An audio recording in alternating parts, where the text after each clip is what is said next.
You know, it's funny how we use words every day without really thinking about the stories they carry. Well, this is one of those stories about a secret friendship between Italy and the Arab Gulf, one that's been hiding in plain sight for centuries, right in the language of business. So, where does a story like this even begin? Well, for us, it starts with a simple, everyday moment that sparked this whole thing. It all comes down to a single invoice. So picture this. You're at a shop counter, maybe in Dubai. You pay, get your receipt, and you hear the cashier say the word Fatura. Now, if you happen to speak Italian, a little light bulb is going to go off in your head because that sounds almost exactly like Fatura, which is the Italian word for the very same thing. And when you put them side by side, it's just undeniable. Fatura, Fatura. It's not just that they sound alike, they do the exact same job. They're both a written proof of a transaction. So what's going on here? Is this just some random one-in-a-million coincidence? Or is it a breadcrumb? A clue leading us back in time to a moment when two of the world's great trading cultures built a shared system of trust? Well, let's find out. To really get this, we've got to hop in the time machine and go way back to the medieval world, where the sea wasn't seen as a barrier, but as a superhighway for commerce. You have to totally throw out the idea of this being some kind of clash of civilizations. For the merchants in Genoa, Venice, Tunis, or Alexandria, the Mediterranean was basically one giant economic zone. It was the platform where everybody came to do business. And just look at this network of key ports. We're talking Alexandria, Acre, Tunis, Genoa, Venice. These weren't just cities. They were the critical nodes in this massive interconnected web. Goods, money, ideas. Everything was flowing between these hubs constantly. And here's the really crucial thing to get.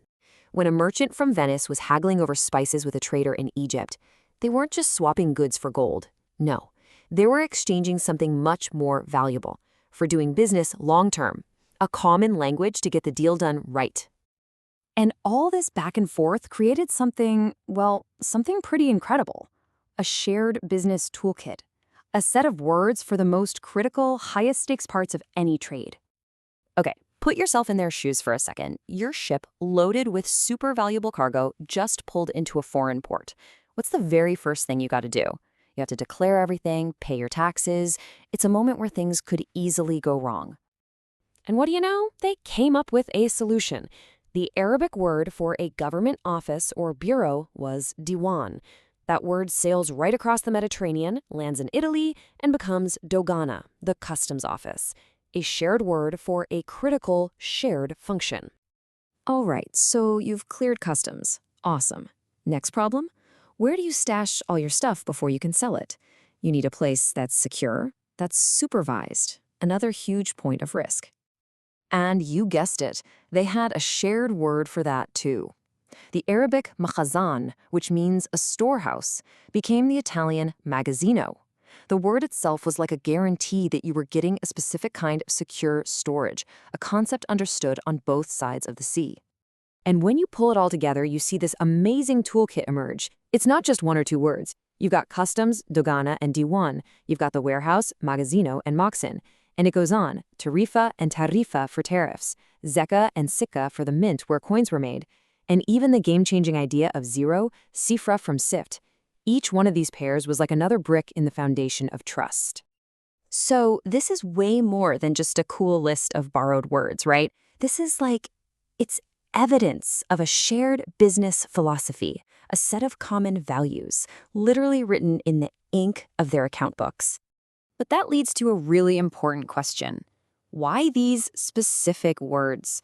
Out of all the words they could have shared, why did the ones for customs and storage and payment stick around for hundreds of years when so many others just faded away? Well, it all comes down to what I like to call the logic of trust.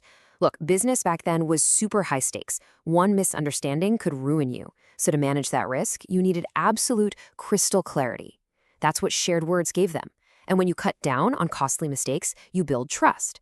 So these words survived because they weren't just words. They were the actual code for a system built on proof, fairness, and accountability.